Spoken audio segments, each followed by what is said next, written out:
আসসালামু আলাইকুম। কেমন আছেন আপনারা সবাই? আলহামদুলিল্লাহ আমি ভালো আছি। সবাইকে হ্যাপি নিউ ইয়ার। আজকে শুরু করলাম আমি নতুন আরেকটি ভিডিও।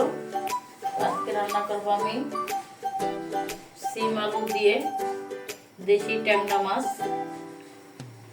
ট্যাংরা মাছের সাথে আলু বেলে মাছ আছে মিলানো, মানে 5 মাসের ভিতরটা, কিন্তু সবচেয়ে ভালো মাছই আছে।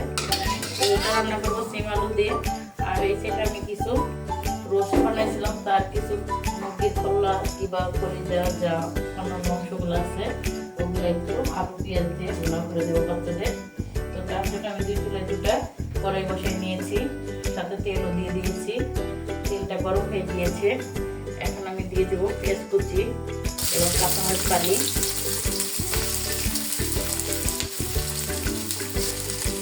আলু দিয়ে ভুনা করবো, তার জন্য একটু বেশি পেঁয়াজ দিলাম।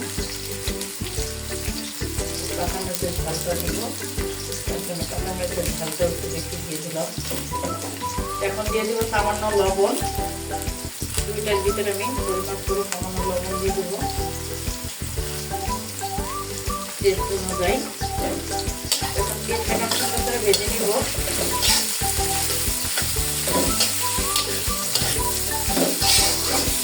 দেখে দিব এখন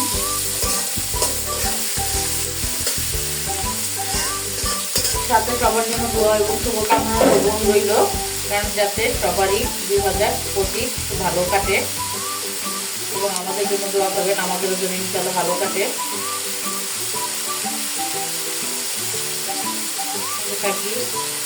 দিয়ে দিব এখন দারচিনি এবং লং এলাচ। লং এলাচ একসঙ্গে দিয়ে দিব। তো আমি দারচিনি দিয়ে দিয়েছি, এলাচ দিয়ে দিয়েছি, এখন দিয়ে দিব লবঙ্গ। আদা রসুনের পেস্টটা দিয়ে দিব মাছের জন্য। আমার ভাজা হয়ে গিয়েছে।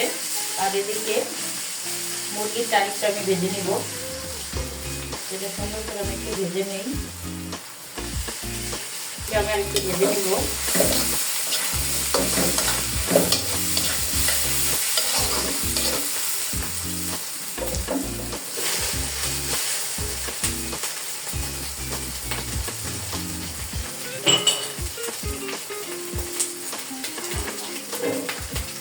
হালকা একটু পানি, যাতে পেঁয়াজটা পুড়ে না যায়। এখন আমি মশলাগুলো দিয়ে দিব।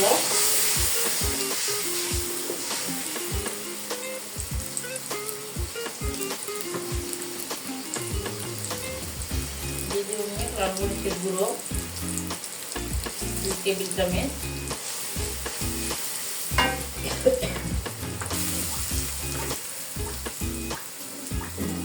দিয়ে দেবো আমি এখন আদা রসুনের পেস্ট মুরগিটার জন্য, মুরগি রান্না করার জন্য। আদা রসুনের পেস্টটা আমি ভেজে নেব। আর এদিকে আমি ঢাকনাটা রেখে দিয়েছি, মাছটা কষিয়ে নেবো, তার জন্য পানি দিয়ে দিয়েছি।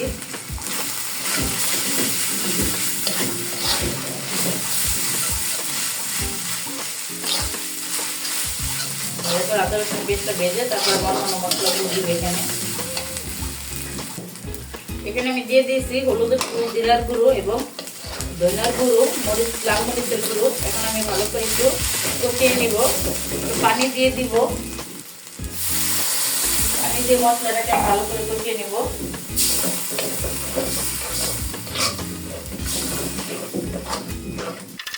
এখানে আমি মাছগুলো দিয়ে দিয়েছি। মাছগুলো আগে ধুয়ে পরিষ্কার করে হলুদ লবণ দিয়ে মাখিয়ে মেখে রেখেছিলাম। এখানে বেলে মাছ এবং ট্যাংরা মাছ, দেশি ট্যাংরা মাছ। আমি মাছগুলোকে ভালো করে কষিয়ে নিব। আজকে আমি কষিয়ে রান্না করবো, তাই এসব মাছ কষিয়ে রান্না করলে ভালো লাগে। এখন আমি ঢাকনাটা রেখে দিব মাছটা কষানোর জন্য। সেটা আমি মুরগিগুলো দিয়ে দিব। মুরগি আলু একসঙ্গে আমি দিয়ে দিব। মুরগিটাকে মেখে রেখেছিলাম সব মশলা দিয়ে এবং তেল দিয়ে হালকা। মুরগিটাকে আমি কষিয়ে নেব ভালো মতো।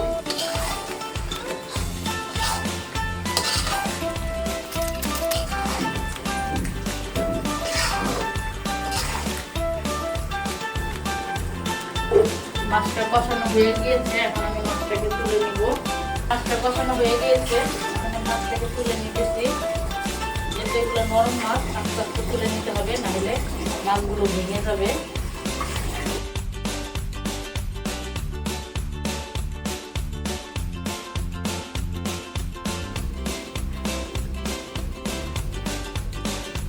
মাছগুলো আমি এভাবে তুলে নিয়েছি। এখন আমি সিম আলুগুলো দিয়ে দিব।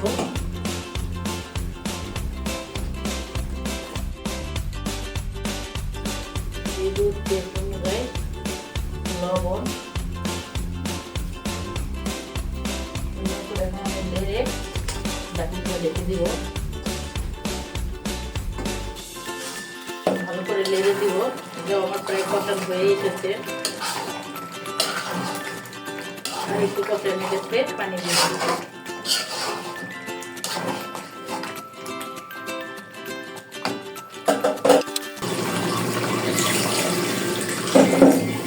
মুরগিটাতে আমি পানি দিয়ে দিলাম। হয়ে গিয়ে পানি দিয়ে এখন শুকিয়ে আমি ধনেপাতা দিয়ে নামিয়ে নিব। আমি মুরগি তো ধনেপাতা দিই, অনেকে রান্না করলে মাংস দেয় না, কিন্তু আমি মুরগিটাতে দিয়ে এই সাইড আমি সবজিটা কষিয়ে নিতেছি।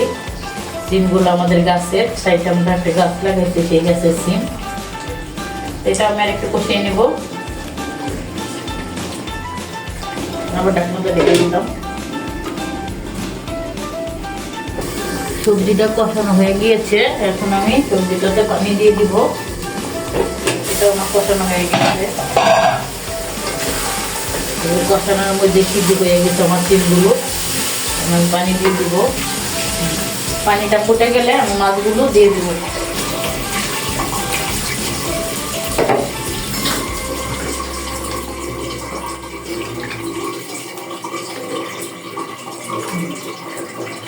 হয়ে গিয়েছে আমার রান্না প্রায় শেষ পর্যায়ে।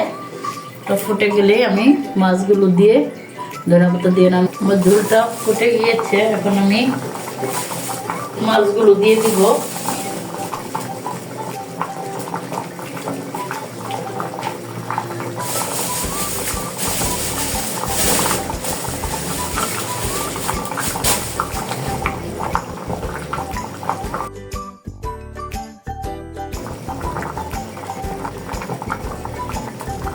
মুরগির তরকারি তো দিয়ে দিব।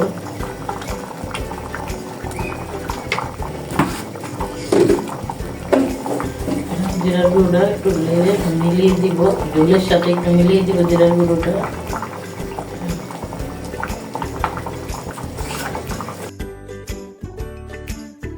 গ্যাসটা শেষ পর্যায়ে, তাই গ্যাসটা এমন থেমে থেমে আসে।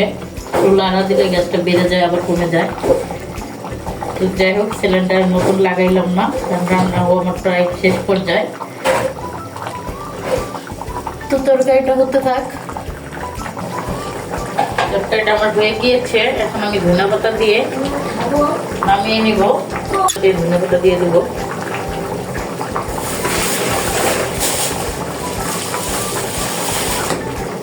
তরকারিটা রান্না শেষ আমার। নামিয়ে নিলে একবারে ঘন হয়ে যাবে গ্রেভিটা।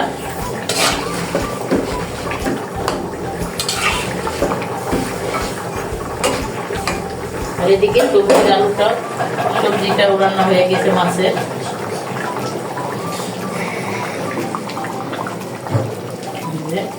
এটা আমি মাখা মাখা রেখেছি, বেশি ঝোল রাখি নেই।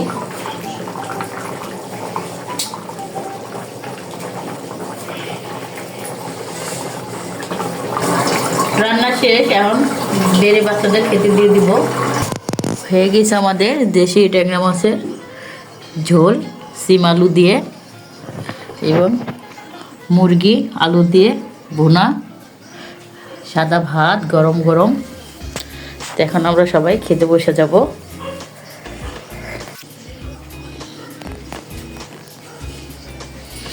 কেমন হলো আমাদের রান্নার রেসিপিটি? যদি ভালো লেগে থাকে অবশ্যই আমাদের চ্যানেলটি সাবস্ক্রাইব করে আমাদের পাশে থাকবেন। নতুন বছরের সবার জন্য শুভ কামনা রইল। আমাদের জন্য সবাই দোয়া করবেন যাতে আমাদের নতুন বছরটা ভালোভাবে কাটে, সুন্দর মতো। তো আল্লাহ হাফেজ।